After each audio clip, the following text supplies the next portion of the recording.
Hello and welcome. My name is Marc Blatstein, the physician founder of Physician Pre-Sentence Report Service. Today, I'm going to share with you a video from Admiral McRaven on his 10 lessons that are life lessons that are a useful strategy for all of us to follow. And whether we're facing the indictment, which is terrifying, at least it was for me, and I think it is for most of us, um, this applies to whether we're going into prison or, quite frankly, if you're going to be a SEAL, because this is a speech that he gives to motivation classes, but it comes from his training. And I guess it goes back probably to SEAL Team 6. But I found it very informative and I thought it would be helpful because it was helpful to me. So I'm going to go through his 10 lessons. And that as I'm not doing justice to what how he presents, then I'm going to turn it over to his video. So he starts with that you want to start the day with a task completed, and as silly as it sounds, it starts with making your bed. And how that relates to us is you don't want to depend on the correction staff for support. They're there, they're doing their job. Some people, they're human beings. Some are going to be nice, some are not going to be nice. They see persons like ourselves, justice impacted inmates, what have you, coming and going all the time. But if you've worked with someone who has helped you to mitigate your sentence, worked with you to prepare your written personal narrative, your release plan, then you know that you have a plan entering and you're going to plan your work once you're in there. You just want to keep your head down and just concentrate on you. Your sentence can be long. I mean, you can wind up with a 40 to 50-month sentence, and you could wind up cutting several years off that just by going ahead and minding your own business, staying out of trouble, and doing the work that is we've set out for all of you to do. Second slide. See if I can do it this way. Find someone to help you through life. We all need someone to help us through lives. In this particular case, and again, this sounds obvious, but it's not. You need a federal criminal defense attorney who has experience in federal criminal court with cases similar to yours. I bring this up because, I mean, I've had a client that came from overseas. It was military, and he wound up with a personal injury attorney in another state, for a federal defense. And the case had started, I guess, in 2018, 2019, and I did not meet him until 2022, 2023. And so it was a lot of inexperience that led him down a path that I tried my darnest to help him at least get the best possible result. And ironically, I spoke to him. This is September 2023, and I spoke to him about a week ago, and he actually got out early. You may need someone familiar with federal prison and how things, how it works. What are you going to do when you get in there? What's prison life like? What are you going to need to do to be able, possibly, no guarantees, to qualify for an earlier release date? It's possible, but it just doesn't happen overnight. Respect everyone. That goes without saying, because once you've lost all your freedoms, really all you have left in there is respect. So that really becomes a noun and an adjective at the same time. But you want to become friends with those who has shared interests. You don't want to get in trouble. You don't want to wind up getting disciplined. If you're lonely and somebody offers you a cell phone to call home innocently, don't do it. Eventually, the cell phones get found. And if your phone number that's on your phone list is on that telephone, and you've taken the ERDAP program and got a year off your sentence, well, guess what? You may get another charge and you may lose that year. So, yes, it is that serious. You don't want to get disciplined. You just want to, whatever you get a job, do your job. Don't pay someone else to do your job.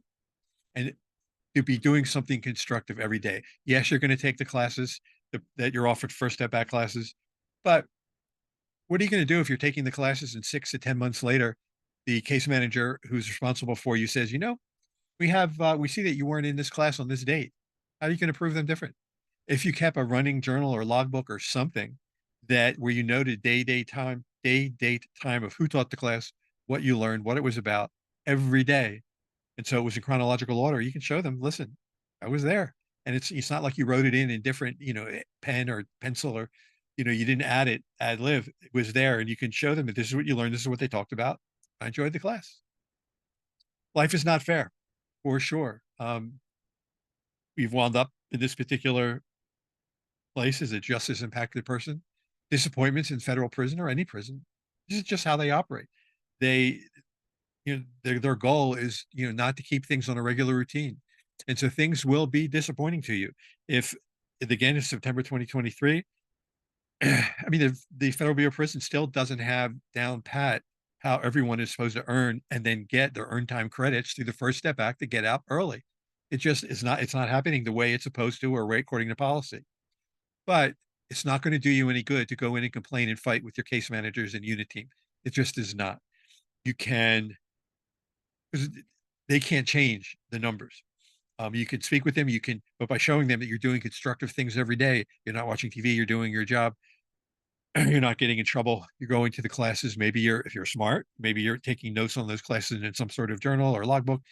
If you have interests, because eventually you're going to get out of prison. Prison is finite, as crazy as that sounds. You will get out, and you have other interests. No matter what it may be, philosophy, history, accounting, it doesn't matter. You like to paint, whatever it may be. Start reading books on that, and then if there are points in these books that you don't want to forget, in an organized logbook, start making notes, and then show this to your case manager as the time goes on. I mean, there's a way to do this, but I'm just giving you some pointers along the way. Don't be afraid to fail. Listen, we all failed because we wound up in prison. Some of us on purpose, some of us not. But the only way to succeed is fail, period. When you're playing baseball and if you're batting 500, it's considered great, but it just means you miss the ball half the time. That's part of life moving forward. Please don't find yourself constantly complaining to your case manager. Everyone is complaining. They want to go home. They didn't like the food. Whatever it may be, don't complain. Just keep your head down and do the work. You've planned the work that you're going to do before you went in. You've written your personal narrative. You've written your release plan. Now's the time to implement that. If there's a problem, you've also been through the administrative remedy process, which is what the Federal Bureau of Prisons encourages you to do. It's for grievances, and it has several steps to it that where they strictly adhere to the number of days as you move up the ladder from where you notify them. It's called a BP 8, then it goes to BP 9, BP 10, BP 11. So each one, you just can't be late. You have to send them in at the correct time. Sometimes hit life head on. Well, if in fact we've all been indicted, some of us have been into prison, out of prison. Those of you that are beginning to go into prison, hopefully you know what the personal narrative is. Right now, your narrative has been written by the Department of Justice in the form of your indictment. It probably doesn't seem that great. And so your narrative is your story, your autobiography. It's how you came to this point in your life where you broke the law. And it has to be everything, from childhood experience to today, where you accept responsibility, have remorse for the victims that you've hurt, and how you can attempt to make them whole at some point. Because you owe this, as there's classes in the prison system to address your criminogenic needs, but this is how you intend to move forward. And so you have to own the fact that you did the crime, and you have to own it, because when you are at sentencing, the judge is going to ask you if you have anything to say. And this is important. Face down the bullies. If it's an inmate, walk away. If it's BOP staff, apologize for sure. Either way, especially if you're in a BOP, if you're in a minimum camp or a low, you don't want to get in an altercation because they're going to send you to a higher security location or facility or prison. If you're in a medium or a high, you still shouldn't get. I mean, I've met people that have never gotten in any trouble at all. So the idea is just to kind of swallow your pride, walk away, but don't put yourself in that position in the first place. Step up when the times are toughest. Well, by that I mean you're going to be disappointed because things are not going to go your way more times than not. You could have a visit set up and you expect a loved one to be there and they don't show up. You could have a bad telephone call, whatever, with someone at home. Whatever it is, the only person that can control your emotions is you. Hope and lift up the downtrodden. McRaven goes into this in detail, but he refers to Washington, Lincoln, King, Mandela, and even a young Pakistani young lady, Malala. If they could come up through the hardships that they came through, prison's temporary. If they can overcome the obstacles, so can you. Last, never give up. You don't ever want to give up on working towards your goal. Your reentry plan, you've started that before your pre-sentence interview, but then again, you've added to it before your allocution, before the judge, you've added to it before you went into prison, and you've added to it all along while you've been in there, and you've watched it grow. Your case manager, the goal is for you to show it to your case manager, and hopefully they acknowledge it and they put it into your file. Listen, there are good people and there are not good people. If they throw it away, swallow your pride, and then the next time, try and show it to them again. And do that each time. But it will have as you're growing, as you're in prison, you're writing down everything you do, every first step back class you take. If you're reading books to learn something on a hobby or learn something on an activity that you enjoy, I don't know, accounting, philosophy, science, whatever it may be, marketing, whatever that may be, real estate, you want to be able to keep these books and write down information that you feel you could use later on. this information with someone at home. Maybe they set up a blog for you or insert it into a website. But going to a online reputation building company where they fix your reputation online, when I came home, I thought it would work. I think I spent $12,000 to $15,000. It did not work. And so as you build before you went into your recent interview, you had your narrative written, your personal narrative, your autobiography, your story, you accepted responsibility, you have remorse for the victims of the pain and the harm that you've done to them. That was included in your pre-sentence report. Your reentry plan is in your pre-sentence report. You then went into prison and your reentry plan still grew. Even as you go into halfway house, your reentry manager is going to review your pre-sentence report, which is going to have in it your narrative. And there's a limited amount of bed space. And so if they're looking at 2 people for 1 bed and one person has a really good pre-sentence report with a narrative in it and a release plan and the other person does not, who do you think is going to get the bed? Supervised release, same thing with the probation officer. Before they meet you, they're going to profile you a little bit. They're going to need to know who they're going to meet. And eventually you may want to come before your judge to get off supervised release early. And again, they're going to reread everything. I've gone through this. These are the 10 steps, and I'm sure I did not do Admiral Raven justice. So I am going to attempt to add a new share and put into here the video. We'll see if I can get it to work.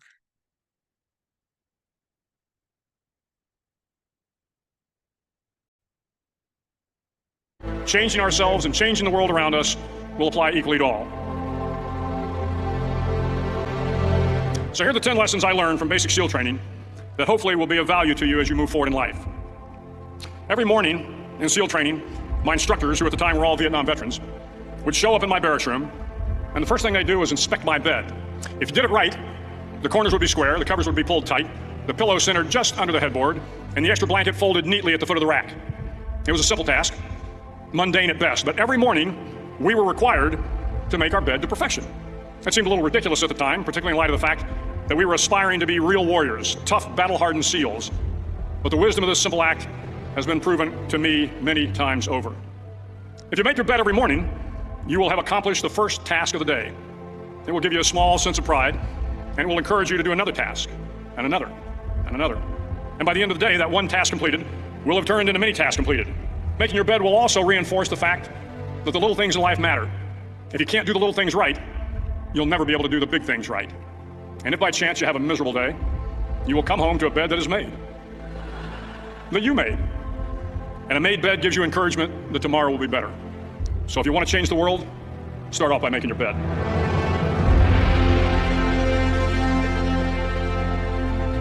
During SEAL training, the students are all broken down into boat crews. Each crew is 7 students, 3 on each side of a small rubber boat, and 1 coxswain to help guide the dinghy.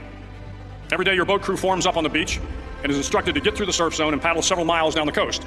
In the winter, the surf off San Diego can get to be 8 to 10 feet high, and it is exceedingly difficult to paddle through the plunging surf unless everyone digs in. Every paddle must be synchronized to the stroke count of the coxswain. Everyone must exert equal effort, or the boat will turn against the wave and be unceremoniously dumped back on the beach. For the boat to make it to its destination, everyone must paddle. You can't change the world alone. You will need some help. And to truly get from your starting point to your destination takes friends, colleagues, the goodwill of strangers, and a strong coxswain to guide you. If you want to change the world, find someone to help you paddle. Over a few weeks of difficult training, my SEAL class, which started with 150 men, was down to just 42. There were now 6 boat crews of 7 men each. I was in the boat with the tall guys, but the best boat crew we had was made up of the little guys, the Munchkin crew, we called them. No one was over 5'5". The Munchkin boat crew had 1 American Indian, 1 African American, 1 Polish American, 1 Greek American, 1 Italian American, and 2 tough kids from the Midwest. They out-paddled, outran, and outswam all the other boat crews. The big men in the other boat crews would always make good-natured fun of the tiny little flippers the Munchkins put on their tiny little feet prior to every swim. But somehow these little guys, from every corner of the nation and the world, always had the last laugh, swimming faster than everyone and reaching the shore long before the rest of us. SEAL training was a great equalizer. Nothing mattered but your will to succeed, not your color, not your ethnic background, not your education, not your social status.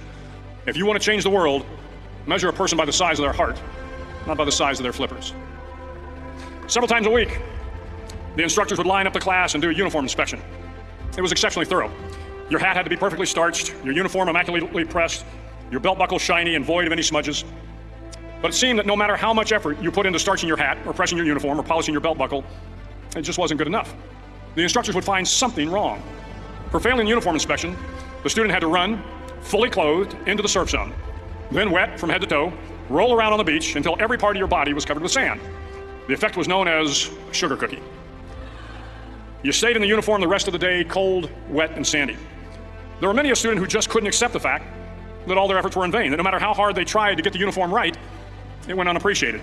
Those students didn't make it through training. Those students didn't understand the purpose of the drill. You were never going to succeed.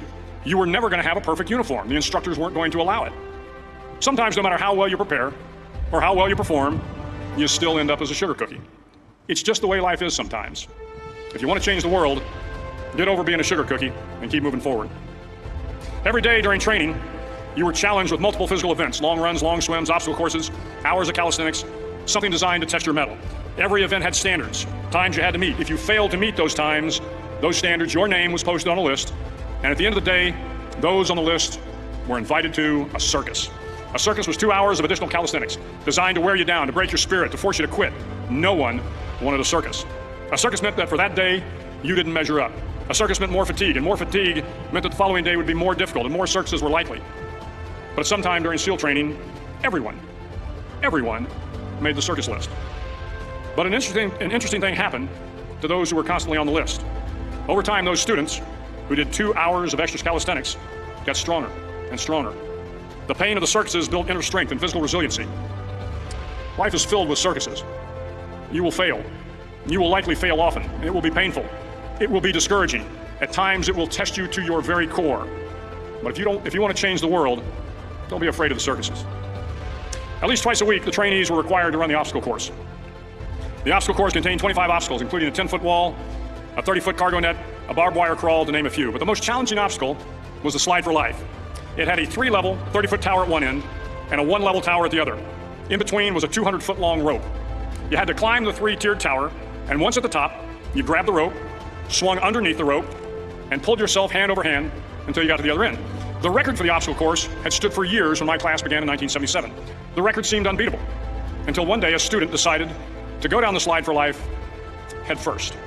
Instead of swinging his body underneath the rope and inching his way down, he bravely mounted the top of the rope and thrust himself forward. It was a dangerous move, seemingly foolish and fraught with risk. Failure could mean injury and being dropped from the course. Without hesitation, the student slid down the rope perilously fast. Instead of several minutes, it only took him half that time. And by the end of the course, he had broken the record. If you want to change the world, sometimes you have to slide down the obstacles head first. During the land warfare phase of training, the students are flown out to San Clemente Island, which lies off the coast of San Diego. The waters off San Clemente are a breeding ground for the great white sharks. To pass SEAL training, there are a series of long swims that must be completed. One is the night swim. Before the swim, the instructors joyfully brief the students on all the species of sharks that inhabit the waters off San Clemente. They assure you, however, that no student has ever been eaten by a shark, at least not that they can remember. But you are also taught that if a shark begins to circle your position, stand your ground. Do not swim away. Do not act afraid. And if the shark, hungry for a midnight snack, darts towards you, then summons up all your strength and punch him in the snout, and he will turn and swim away. There are a lot of sharks in the world. If you hope to complete the swim, you will have to deal with them. So if you want to change the world, don't back down from the sharks. As Navy SEALs, one of our jobs is to conduct underwater attacks against enemy shipping. We practice this technique extensively during training. The ship attack mission is where a pair of SEAL divers is dropped off outside an enemy harbor and then swims well over 2 miles underwater, using nothing but a depth gauge and a compass to get to the target. During the entire swim, even well below the surface, there is some light that comes through. It is comforting to know that there is open water above you. But as you approach the ship, which is tied to a pier, the light begins to fade. The steel structure of the ship blocks the moonlight. It blocks the surrounding street lamps. It blocks all ambient light. To be successful in your mission, you have to swim under the ship and find the keel, the center line, and the deepest part of the ship. This is your objective. But the keel is also the darkest part of the ship, where you cannot see your hand in front of your face, where the noise from the ship's machinery is deafening, and where it gets to be easily disoriented, and you can fail. Every SEAL knows that under the keel, at that darkest moment of the mission, is a time when you need to be calm, when you must be calm, when you must be composed, when all your tactical skills, your physical power, and your inner strength must be brought to bear. If you want to change the world, you must be your very best in the darkest moments. The 9th week of training is referred to as Hell Week. It is 6 days of no sleep, constant physical and mental harassment, and one special day at the Mud Flats. The Mud Flats are an area between San Diego and Tijuana where the water runs off and creates the Tijuana Sloughs, a swampy patch of terrain where the mud will engulf you. It is on Wednesday of Hell Week that you paddle down to the Mud Flats and spend the next 15 hours trying to survive the freezing cold, the howling wind, and the incessant pressure to quit from the instructors. As the sun began to set that Wednesday evening, my training class, having committed some egregious infraction of the rules, was ordered into the mud. The mud consumed each man till there was nothing visible but our heads. The instructors told us we could leave the mud if only 5 men would quit. Only 5 men, just 5 men, and we could get out of the oppressive cold. Looking around the mud flat, it was apparent that some students were about to give up. It was still over 8 hours till the sun came up. 8 more hours of bone-chilling cold. The chattering teeth and the shivering moans of the trainees were so loud, it was hard to hear anything. And then one voice began to echo through the night. One voice raised in song. The song was terribly out of tune, but sung with great enthusiasm. One voice became 2, and 2 became 3, and before long, everyone in the class was singing. The instructors threatened us with more time in the mud if we kept up the singing, but the singing persisted, and somehow the mud seemed a little warmer, and the wind a little tamer, and the dawn not so far away. If I have learned anything in my time traveling the world, it is the power of hope. The power of one person, a Washington, a Lincoln, King, Mandela, and even a young girl from Pakistan, Malala. One person can change the world by giving people hope. So if you want to change the world, start singing when you're up to your neck in mud. Finally, in SEAL training, there's a bell. A brass bell that hangs in the center of the compound for all the students to see. All you have to do to quit is ring the bell. Ring the bell, and you no longer have to wake up at 5 o'clock. Ring the bell, and you no longer have to be in the freezing cold swims. Ring the bell, and you no longer have to do the runs, the obstacle course, the PT, and you no longer have to endure the hardships of training. All you have to do is ring the bell to get out. If you want to change the world, don't ever, ever ring the bell. It will not be easy. Start each day with a task completed. Find someone to help you through life. Respect everyone. Know that life is not fair and that you will fail often. But if you take some risks, step up when the times are the toughest, face down the bullies, lift up the downtrodden, and never, ever give up. If you do these things, the next generation and the generations that follow will live in a world far better than the one we have today. And what started here will indeed have changed the world for the better. Thank you very much.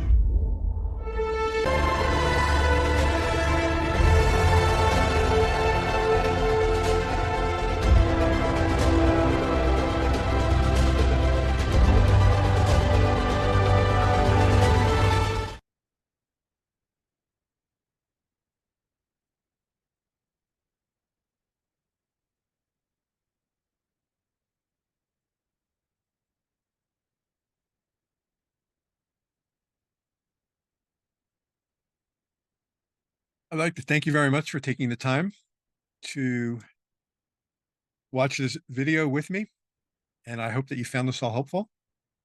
I hope you have a safe day, and should you have any questions, please do not hesitate to reach out to me.